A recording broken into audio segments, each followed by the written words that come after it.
Hello and welcome. Today I wanted to show you a game I just played yesterday against a friend of mine. Tad Borowski is his name.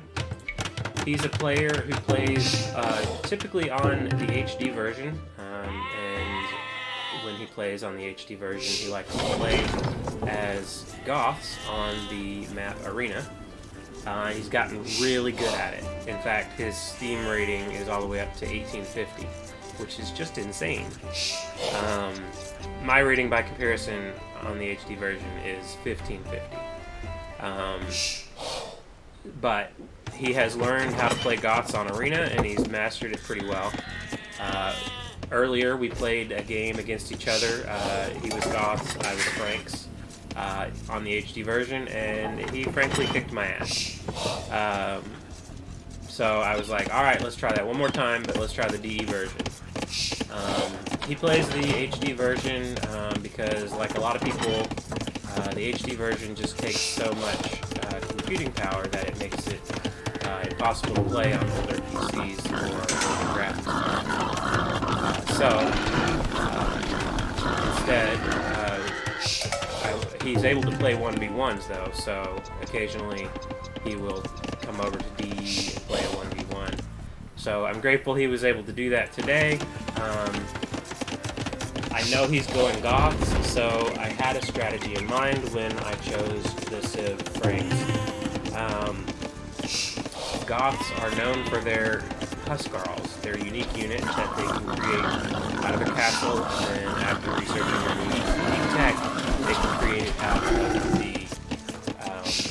the barracks as well, so they can create a ton of them all at once and then just overwhelm you. Huskarls have really strong pierce armor, so if you try to shoot arrows at them, whether it be archers, towers, or castles, it just doesn't work. So you really can only combat them with melee damage. So the Franks have a unique unit called the Throwing Axeman, and because it's throwing an axe rather than shooting an arrow, it still inflicts melee damage from range. So it ends up being one of the few counters to the Goths' Huskarl spam. So now that I'm in Feudal Age, or I'm on my way up to Feudal Age, one, I'm going after these deer, but I'm also thinking I want to try this tower hop strategy. So what that means is, you see at the corners of the base, there's this gap here where the walls don't quite fully link up. You can't send a unit through there, but if you build a tower, a watchtower, right in the corner, you are able to garrison units in it and then ungarrison them on the other side inside the opponent's base. So if you're able to sneakily do that, you can surprise them with some early aggression in a game where early aggression is not expected. So I decide that's what I want to try as my opening move here. I'm still gathering resources and hoping to get to Castle Age as quickly as I can, but I'm already sort of struggling for food to get there.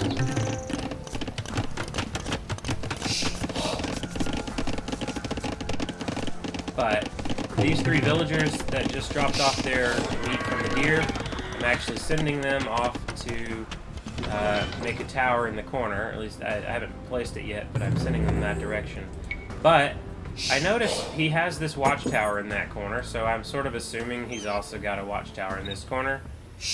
Yep, and he does, and because of that, I can't do my tower hop strategy. So these villagers, which I sent off to his base, they have to come back. So all that time they spent walking, they weren't gathering resources, and it's setting me further back, but it was worth a shot. I just should have scouted it before I committed to it.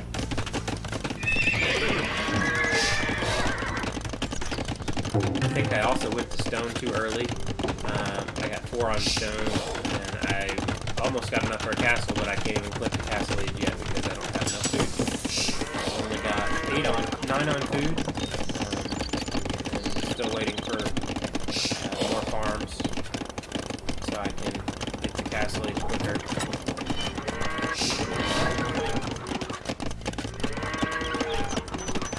this point, I'm starting to realize my castle age time is going to be late. Meanwhile,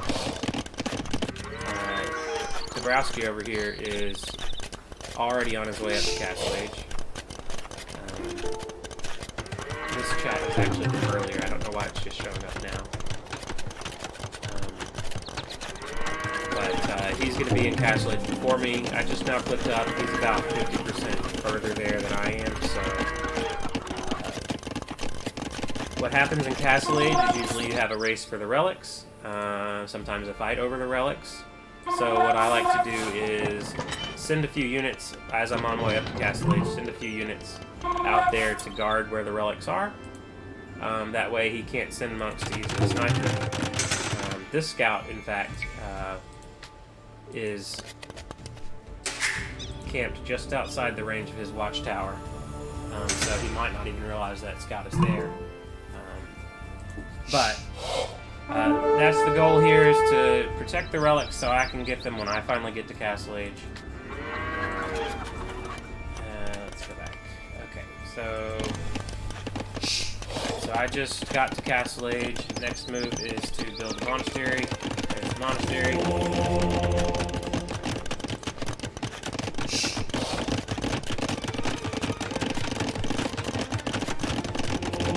then start producing monks. Yeah, there we go. These guys are headed out here to make my second TC. I probably should have put my second TC in my base. Did I fit it right there? I could have fit one right there. That would have been a great spot for a TC. Definitely should have done that. Oh well, think about that for next time. I have one monk out to go get the relics. So, thankfully, GE has the ability to send units, give units multiple orders. So I actually told this monk to go grab this relic and then come back. Go grab this relic, then come back. Go grab this relic, then come back.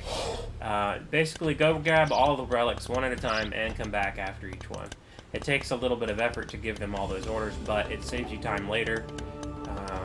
What sucks is sometimes you go send a monk after the relic, then forget about it, and the opponent's passing scout happens to snipe it.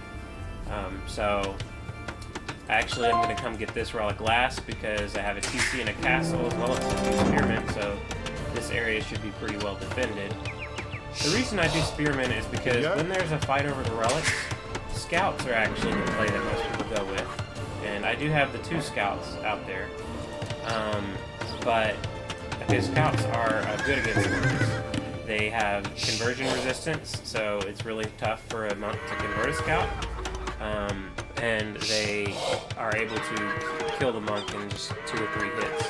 Probably 3 hits. And the monks are really slow while the scouts are really fast, so they can catch up to them too if they get out of sight. But the key to my play here is building castles, because what I'm going to need is the throwing axemen, which can only be produced in the castle. Meanwhile, Dabrowski's already built his castle, and he's already preparing barracks, because we know what he's going to do. He's going to produce the Huskarls. He's going to end up being able to produce them faster than me, and that's going to be tough to deal with. I'm just trying to prep right now because I know what's eventually going to come, and it's going to be hard to deal with.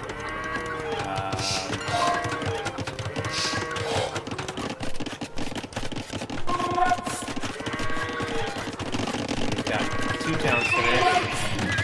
This is a pretty good location. Mostly a wood TC. I put one here too.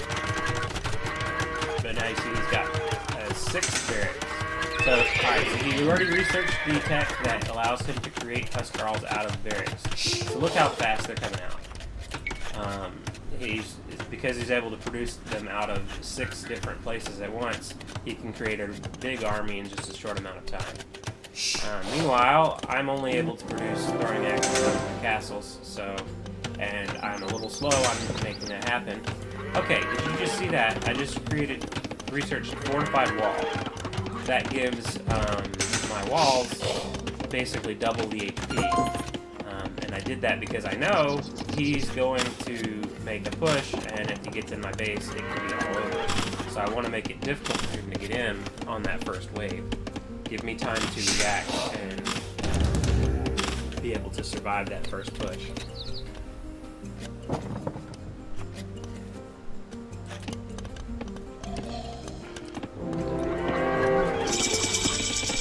Okay, so I just hit Imperial Age. That's actually a clue for him to go ahead and start his attack. He likes to wait for the opponent to research Imperial Age too early. What happens when you research Imperial Age is you invest a lot of resources into that Imperial Age upgrade, and those resources are resources you're not putting into army. And that's absolutely true. Look at my resources. I don't have enough to produce that many units right now. And he's coming out with 19 Huskarls and 6 Petards. So I was actually not expecting the Petards. Look, that guy's getting hit by the castle so many times and still not dying.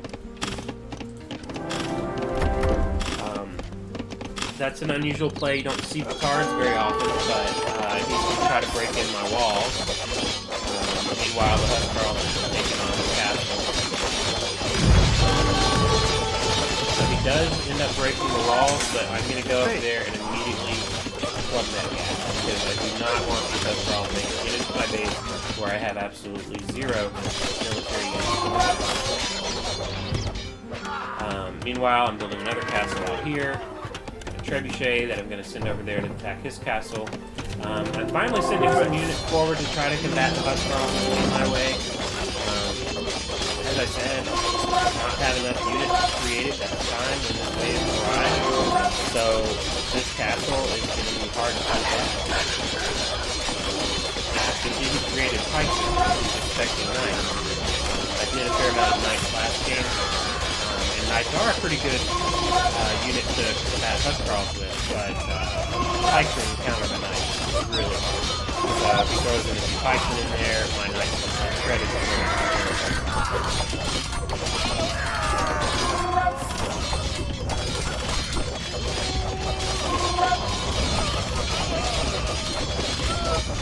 see this stream of Huskarls coming in, but he's just got more and more reinforcements on their way. Mine, by comparison, is just a trickle. So I'm not winning this initial wave yet. He takes that castle out already, so good job on his part. But you can already see that he's had to produce more units to keep up. Oh, and this trebuchet snuck over here. Got close to taking out that castle. He had these houses here blocking his own gate, so he had to delete those houses to let some Huskarls out and kill the trebuchet. But yeah, I got 80% of the way to kill him there. So a little bit of a misplay here. My gather point is still set pretty far forward. Up there, and still got my knights headed over there, which is going to run right by the Huskarls. So, I have to regroup. I have to set a gather point closer so that I can mass a force that can defend. I also built a castle inside my base, and I'm building houses along the wall here, so that if he tries to break in again, he will have to break through the wall and the house.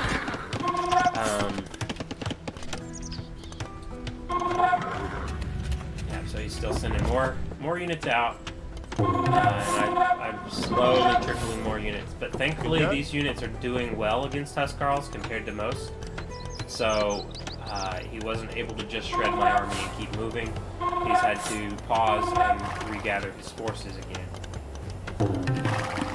And as you can see, he's already starting to mass that army. These 6 barracks are doing what they're supposed to do. Off he goes. This time looks like he's going for the gate, which is the right play here, because as you can see, like, I don't have houses behind it, so break the gate and you're in. And I've got no army in there, but I'm gonna go ahead and send my other armies in to try to take on those units. I think I can actually win this fight, although watch out for the Viking here. Actually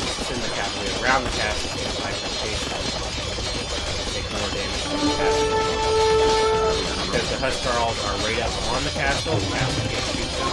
It'll help anyways. But because the Huskarls are attacking the castle and not attacking the units, I was able to clear up the Huskarls down to the pikemen.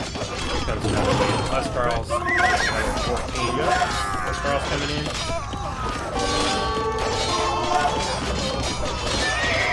I'm actually kind of grateful that he stuck over here to try to take out my castle, because if he went after my eco, I would be a mess. In fact, there's these two pikemen made it into my gold, and I never reacted. And so I lose all my gold villagers over here.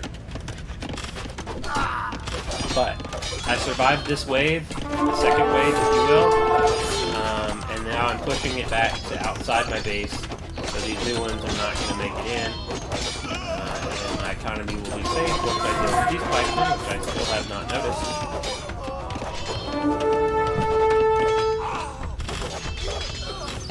I finally noticed that my garrison summoned the PC and sent one with a couple units that way.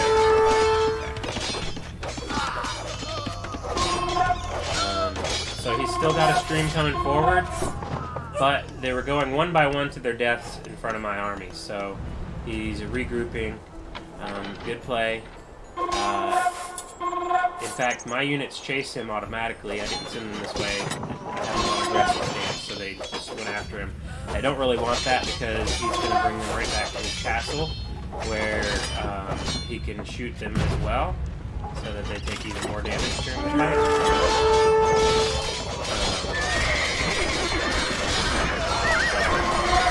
Even if I would win this fight, it would be pretty costly. I am only just now starting to rebuild another army, so I need to pull those back. So, I'm really proud that I was able to survive that wave of Huskarls and push it back. Now the next play needs to be a push into his base. So, oh look, he just clicked to go to Imperial Age. So he spent a lot of resources doing that, and he's hoping to get to Imperial Age where he can research Elite Huskarl and get some added technologies to get more armor and attack, making them even more unstoppable. But I'm already starting to create trebuchets, and I know that I hit this with the trebuchet earlier, so it's weak. So it should only take a few more hits to die, and I could make those hits before an army comes to kill it. But now I'm headed that way, amassing my elite throwing axemen now. So I've researched the elite tech in the Imperial Age. Still have Cavalier, not Paladin, but I will eventually research that. It just takes a while and a lot of resources. And you can see, look at my food and gold count. They're staying so low because I'm both the axemen and the Cavalier cost food and gold. So here comes this trebuchet. We'll see what he sees. He doesn't see the trebuchet yet. It's just outside his view range. And he's already starting to repair the castle from the earlier fight. Alright, so now he sees I'm attacking his castle. He's probably going to lose it. So he sends his army off to attack. But guess what? Look at my big army of throwing axemen, and Cavalier over here just doubly makes sure he doesn't get in. So he loses his castle, and he's going to lose his castle. Now I go after the barracks, which is one less place for opportunity tile. And then after that, I'm going to try to make my way into his base.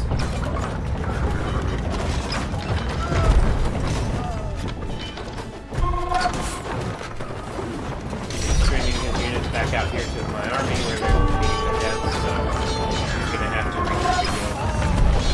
This time inside the walls.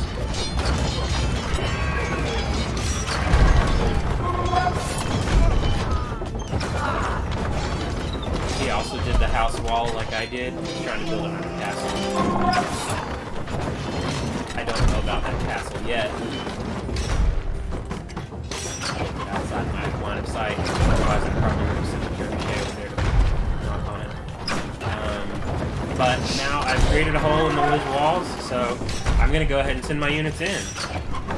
My thought is send these knights or cavalier off to raid the eco and send the axeman off to where he will be producing huscarls. So as you can see, he's gathering another army of huscarls over here. The axeman should be able to take them on pretty well. I don't want the axeman to go up to the castle, now that I see that. Because they would die just fairly easily. Cavaliers can't have more here, but I managed to make it in. Not able to produce an army to combat it. Not looking good. Take forward. Now back to the castle there.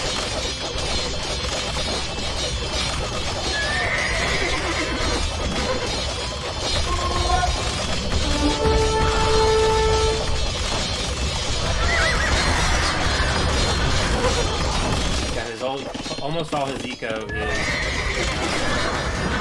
filtered away in town center of the castle. Castle and killing anything that he tries to produce. He tries to produce pikemen in the most here, but throwing action is not taking them apart before they can amass. Now that the castle is gone, it's not looking good. He calls the GG. I didn't actually think it was quite to that point yet, but he did, and in retrospect, he was right. We chatted for a little bit after this.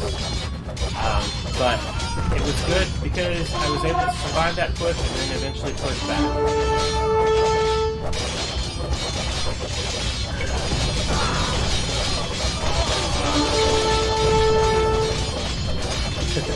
Alright, so he says, you have your own YouTube channel, you pro. I'm so not a pro, I'm a noob. I'm probably a lot worse than he is in general. Good for you. But I was able to find a strategy that was able to survive the push from the Goths and then make an effective push back. So I thought this was a fun game because it had a push, and then a counter push that was unusual and demonstrated one way to combat the Goths. So the KD, so the 343 to 104, that's pretty insane. But I think that's because, first of all, the Goths don't usually have a good KD because their strength is in their spam, so they just spam a ton of units, knowing they'll eventually overwhelm you, even though they have a lot of losses. But it also reflects the fact that we were chatting for about 5 or 10 minutes after this while my knights just killed the rest of his villagers. He did a lot better on the food and wood eco than I did, and that's reflected by his 105 villagers to my 79. But I collected more stone and gold, the gold partly through the relics and the stone because I was needing to make castles for my preferred unit. So I was late to the castle age. Normally, I'd say a good castle age time for me is 19 minutes. That's not good in general, but it's good for me. So I was worse than that here, and that's partly because I sent those 3 villagers forward for that tower hop strategy that never panned out. However, I was able to get to Imperial Age pretty quickly. I did get the elite throwing axemen, which certainly helped out a lot. Yeah, there I had 4 castles total, 5 relics. On the timeline, you see he started amassing a force here. I hit Imperial Age. He sent his units out for the first battle, and in that battle he took out my castle. I started regrouping some troops, making my own. He pushed in again, actually made it into my walls, but I was able to survive that. And then right as he was about to get to Imperial Age, that's when I started pushing him. I trebbed down his castle. He sent his army out to attack the Trebs, and then found my army and lost it all right there as he got to Imperial Age. And then he just was not able to produce military units after that fast enough to be able to combat anything. So overall, I think it was a great game, a lot of fun, a lot of back and forth. And again, he's a great player, especially on this map. And I'm grateful to have found a way to finally, after many unsuccessful attempts, finally find a strategy that will beat the Goths.